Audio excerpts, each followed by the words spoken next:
दोस्तों अगला हफ्ता बहुत ही ज़्यादा डिपेंड करेगा HDFC बैंक। और HDFC बैंक में जैसे आज 1% की गिरावट हुई थी, उसका मेन रीज़न यही था कि HDFC बैंक देखेगा कहीं ना कहीं क्वेश्चन मार्क लेके आ रहा है। HDFC कहीं ना कहीं देखेगा कंफ्यूज है, क्योंकि आज तीसरा दिन हो चुका है। आज देखेगा जो किस्मत का ताला है वो लॉक हो चुका है। अब सीधा जो HDFC बैंक का IPO मतलब ग्रुप का IPO है, जिसे कहते हैं HDB फाइनेंशियल सर्विस, जिसमें HDFC बैंक का 90% से भी ज्यादा का स्टेक है, उसकी परफॉर्मेंस पे डिपेंड करेगा नेक्स्ट वीक कि HDFC बैंक पॉजिटिव जाएगा कि निगेटिव जाएगा।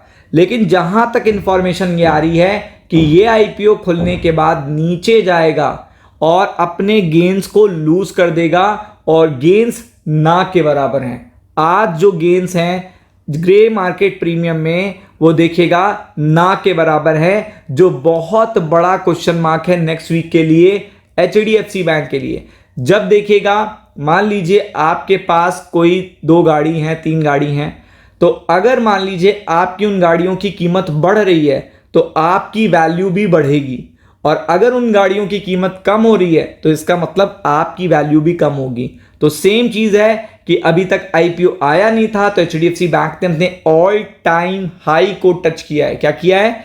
ऑल टाइम हाई को टच किया है। लेकिन अगर ये गाड़ी परफॉर्म नहीं करती है, जो कि HDFC बैंक की गाड़ी है, तो HDB फाइनेंशियल सर्विस का IPO जैसे लिस्ट होगा, अगर वो नीचे जाता है, लोग उसमें बिकवाली करते हैं, तो HDFC बैंक भी गिरेगा।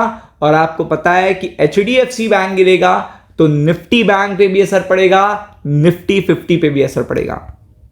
तो यहां पे मैं आपको पूरी देखेगा चीज बताता हूं। सबसे पहले क्रेज, क्या क्रेज है, क्या एक्साइटमेंट है? तो आंसर होगा नो। आंसर होगा नो। मैं अभी आपको लॉजिकल पॉइंट्स दिखाता हूं। तो GMP सब्सक्रिप्शन स्टेटस रिव्यू सब कुछ यहां पे आपको पता होना चाहिए। क्या आपने अप्लाई किया, ये भी वीडियो के नीचे कमेंट करके बताइएगा। ये HDFC बैंक की NBFC आर्म है। क्या है? इससे सीधा देखेगा जो स्टेक है, जो रोबस्ट देखेगा। अगर आप देखोगे जो कस्टमर बेस है वो HDFC बैंक का ही है। तो ऐसे में यहां पे जो मार्केट ऑब्जर्वर हैं वो कह रहे हैं कि यहां पे ग्रे मार्केट में तो क्रेज आ ही नहीं रहा है। अगर आप यहां पे देखोगे तो ग्रे मार्केट में तो क्रेज आ ही नहीं रहा है, जबकि ये इतने बड़े ग्रुप का IPO है। और ये इतिहास रहा है कि जितने भी बड़े IPO आते हैं, लिस्ट होते हैं, तो लिस्ट होने के बाद वो नीचे जाते हैं। इसमें बहुत सटीक एग्जांपल लूंगा। ये भी बैंक का IPO है, तो आपको बैंक का ही एक IPO दिखाता हूं। तो आपको पता होगा कि कुछ टाइम पहले SBI कार्ड का IPO आया था, और आपको पता है क्रेडिट कार्ड का कितना बड़ा बिजनेस है मार्केट में, कितना तरक्की होनी बाकी है। अभी तो क्रेडिट कार्ड लोग यूज ही नहीं करते हैं इतने। तो ऐसे में ये सोच के SBI ग्रुप का भी देखेगा IPO आया था, SBI कार्ड, और इससे भी बहुत एक्सपेक्टेशन की गई थी। इतना बड़ा बैंक है बैकअप में, तो आपको पता है इतनी अच्छी गुडविल थी, बट वो भी IPO आने के बाद नीचे गया था। सेम चीज यहां पे HDB फाइनेंशियल सर्विस इस समय मार्केट में शो कर रहा है। मैं इस समय की बात करूंगा। इस समय मार्केट में शो कर रहा है कि इतने बड़े ग्रुप का IPO है, इतना बड़ा नाम जुड़ा हुआ है, आम लिखा हुआ है, एक आम लिस्ट होने जा रही है HDFC बैंक की।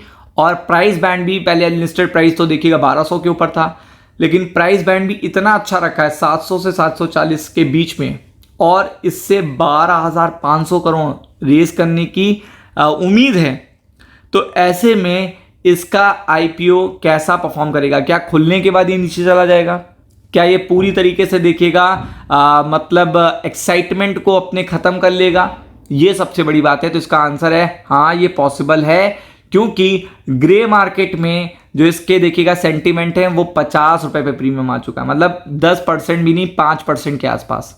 अब आप 5% के आसपास अगर देखिएगा, अगर आप प्रीमियम सोच के बैठ रहे हो कि आपकी ओपनिंग होगी कि 5% के आसपास, तो आप खुलने के बाद नीचे जाओगे।